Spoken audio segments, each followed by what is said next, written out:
నమస్తే. రాష్ట్రంలో రోజుకో క్రైమ్ ఎక్కడో చోట కనబడతా ఉంది. ముఖ్యంగా భార్యాభర్తల మధ్యలో ఉన్నటువంటి సంబంధాలన్నీ కూడా విచ్ఛిన్నమైపోయి, ఒక పక్కన భర్తను భార్యలు హత్య చేస్తూ ఉంటే, భార్యలని భర్తలు సైతం హతమారుస్తున్నటువంటి పరిస్థితి కనబడతా ఉన్నది. సో మొన్నటి మీర్పేట ఘటన ఏదైతే ఉందో దాన్ని మరవక ముందే, మీర్పేట ఘటన అంటేనే ఒక పక్కన ఒళ్ళు గగుళ్ళు పొడిచేటువంటి విధంగా మర్డర్ చేసినటువంటి పరిస్థితి మనకు ఆ రోజు చూసాం. ముఖ్యంగా తన భార్యని ముక్కలు ముక్కలుగా నరికి, 100 ముక్కలుగా నరికి, కుక్కర్లో బోన్స్ ఉడకబెట్టి పక్కనే ఉన్నటువంటి చెరువులో పడేసినటువంటి సంఘటన మనం అందరం కూడా ఇంకా మర్చిపోలేదు. ఆ సంఘటన ఇంకా మన కళ్ళ ముందే కళ్ళాడుతూ ఉంది. సో ఇప్పుడు ఈరోజు జరిగినటువంటి మరో మీర్పేట ఘటనే రిపీట్ అయ్యేటువంటి విధంగా బోడుప్పల్లో జరిగినటువంటి సంఘటన ఈరోజు కనపడతా ఉంది. మనకి ఇక్కడ కనపడతా ఉన్నటువంటి స్వాతి అండ్ మహేందర్ రెడ్డి భార్య భర్తలు వీళ్ళిద్దరూ.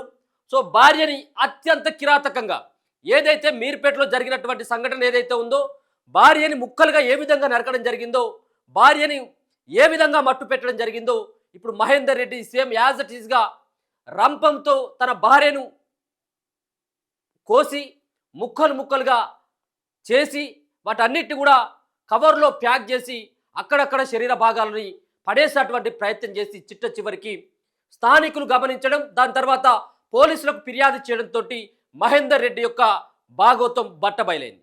సో 25 రోజుల క్రితమే బోడుప్పల్ ప్రాంతానికి కిరాయి కోసం, రెంట్ కోసం వచ్చినటువంటి ఈ జంట కేవలం 25 రోజులలోనే భార్యాభర్తల మధ్యలో వచ్చినటువంటి ఘర్షణలు ఏంటి?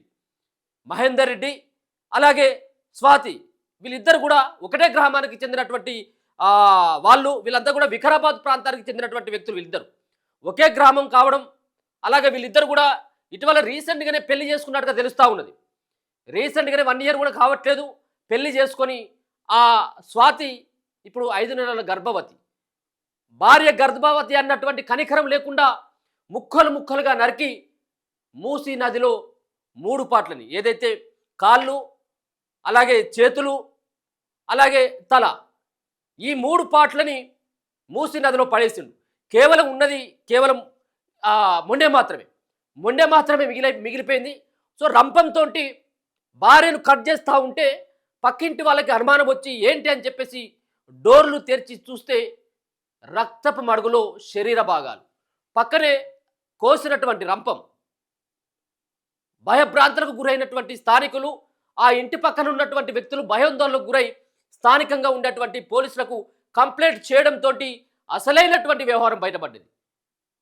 ఆయన చేసిండ్రు ఆల్రెడీ అక్కడ కేసుని ఏ విధంగా ఆ శరీర భాగాల్ని ఏ మూసీ నదిలో పడేసినాం, ఏ ఏరియాలో పడేసినామంటూ పోలీసులు ఇప్పటికే ఆ ఘటనా స్థలానికి నిందితుడైనటువంటి మహేందర్ రెడ్డిని తీసుకెళ్లి ఏ భాగాలు ఏ సంబంధించినటువంటి సమయంలో పడేశావు, ఎందుకు భార్యను హత్య చేయాల్సినటువంటి పరిస్థితి ఏర్పడ్డది, అంత కిరాతకంగా హత్య చేయడానికి ప్రధానమైనటువంటి కారణం ఏంటి అన్నటువంటి దానిపైన ఇప్పటికే పోలీసులు ఆ దిశగా కసరత్తులు చేస్తూ ఉన్నారు. చంపినటువంటి మహేందర్ రెడ్డి పోలీసుల అదుపులోనే ఉండడం జరిగింది. వీళ్ళంతా కూడా కామారెడ్డి వికారాబాద్ జిల్లా కామారెడ్డి గూడానికి చెందినటువంటి వ్యక్తులు. స్వాతికి 22 సంవత్సరాలు మాత్రమే, 22-23 సంవత్సరాలు మాత్రమే ఉంటుంది. కేవలం సంవత్సరం అవుతుంది పెళ్ళైనట్టుగా తెలుస్తూ ఉంది. మరి ఆయనే మహేందర్ రెడ్డి ర్యాపిడో తోలుకుంటూ కుటుంబాన్ని పోషించటుడు. సో ఏమైందో తెలియదు, సడన్గా నిన్న ఉదయం చంపిండా లేకపోతే రాత్రి చంపిండో తెలియదు, కానీ మొత్తానికి కొన్ని శరీర భాగాలని మూసీ నదిలో పడేసిన తర్వాత ఉన్నటువంటి ఏదైతే ఈ బాడీ ఏదైతే ఉందో ఈ మొండాన్ని కూడా ఆ రంపంతో కత్తిరిస్తూ ఉంటే సౌండ్కి మేలుకొచ్చినటువంటి, ఆ శబ్దానికి మేలుకొచ్చినటువంటి స్థానికులు ఇమ్మీడియట్గా గమనించేసి పోలీసులకు కంప్లైంట్ చేయడం జరిగింది. సో ఇటువంటి సంఘటనలు రోజుకో చోట జరుగుతూ ఉన్నాయి. కేవలం తెలంగాణలోనే కాదు, దేశంలో ఏదో చోట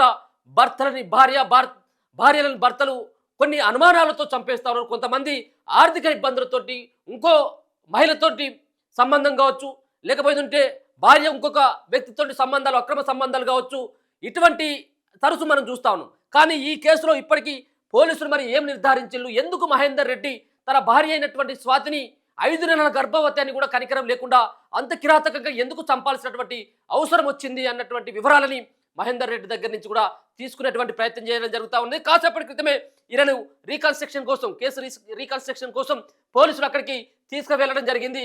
ఒకసారి వివరాలు కనుక చూసినట్టయితే ఉంటే ఇగో ఈ రీకన్స్ట్రక్షన్ కోసం కూడా ఆ స్వాతి ఇక్కడ కనబడతా ఉన్నది. రీకన్స్ట్రక్షన్ కోసం సైతం కూడా ఆయనను అక్కడికి తీసుకువెళ్ళి ఆ వివరాలను కూడా రాబట్టేటువంటి ఆ ప్రయత్నం అయితే చేస్తా ఉన్నారు. స్వాతి మరి ఇప్పటికే ఆ సంబంధించినటువంటి స్వాతి తల్లిదండ్రులు సైతం కూడా ఆ మూసీ నది దగ్గరికి రావడం జరిగింది. ఆ మూసీ నది చుట్టు ప్రాంతాల్లో పోలీసులు ఇప్పటికే గాలింపు చర్యలు చేపట్టడం జరిగింది. ఆ శరీర భాగాలని దొరకబట్టాలన్నటువంటి ప్రయత్నం, గజ ఈతగాలను సైతం కూడా దాంట్లోకి దింపేసి ఆ భాగాలు అంటే ఒక రకంగా ఉధృతంగా ప్రవహిస్తున్నటువంటి మూసీ నదిలో ఇప్పటికే అంటే శరీర భాగాలలో కాళ్ళు ఒక ప్యాక్, చేతులు ఇంకొక ప్యాక్, తల ఇంకొక ప్యాక్, అంటే 3 సార్లు మూసీ నది దగ్గరికి వెళ్ళి 3 కవర్లలో పడేసిండు. ఇక మిగిలినటువంటి కేవలం మొండె మాత్రమే, ఇది మాత్రం ఈ బాడీ మాత్రమే మిగిలింది. సో ఇది కూడా కట్ చేసినట్టయితే ఉంటే ఇక దొరికేటువంటి అవకాశం ఉండకపోవచ్చు. మేబీ మీరుపేటలో జరిగినటువంటి సంఘటన రిపీట్ కావచ్చేమో. మీరుపేటలో బొక్కలను సైతం కూడా ఏంపి పొడిగా చేసినటువంటి సంఘటన చూసినాం మనం.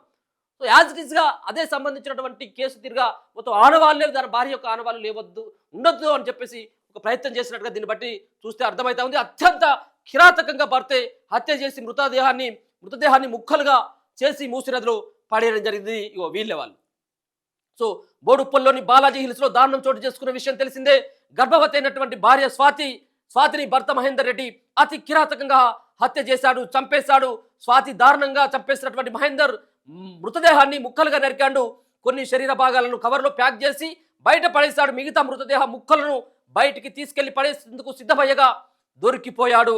నిందితుడు మహేందర్ని పోలీసులు అదుపులోకి తీసుకున్నట్టుగా తెలుస్తా ఉన్నది. అలాగే పోలీసుల అదుపులో ఉన్న మహేందర్ రెడ్డి తన భార్య స్వాతి మృతదేహ ముక్కలను మూసీ నదిలో పడివేసినట్టుగా చెప్పిండు.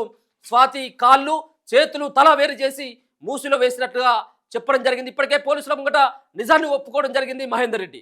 మృతదేహ ముక్కల కోసం పోలీసులు గాలింపు చర్యలు కూడా చేపట్టిండ్రు. ప్రతాప్ సింగారంలోని మూసీ నది వద్ద పోలీసులు గాలిస్తున్నారు.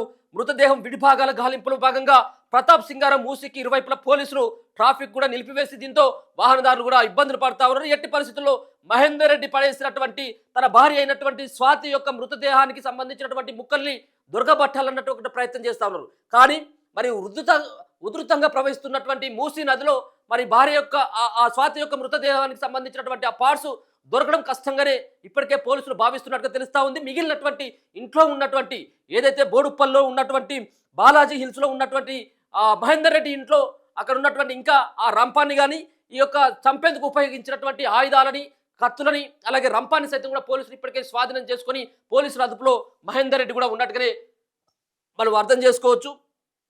సో ఇదంతా కూడా కనబడతా ఉన్నది. మహేందర్ రెడ్డి కూడా ఇక్కడ కనబడతా ఉన్నాడు. మహేందర్ రెడ్డి అంటాడు వీడు పోలీసుల అదుపులో ఉండి కేసు రీకన్స్ట్రక్షన్ కోసం అంటే ఏ విధంగా పడేసినావు ఇక్కడ కనబడతా ఉన్నాడు.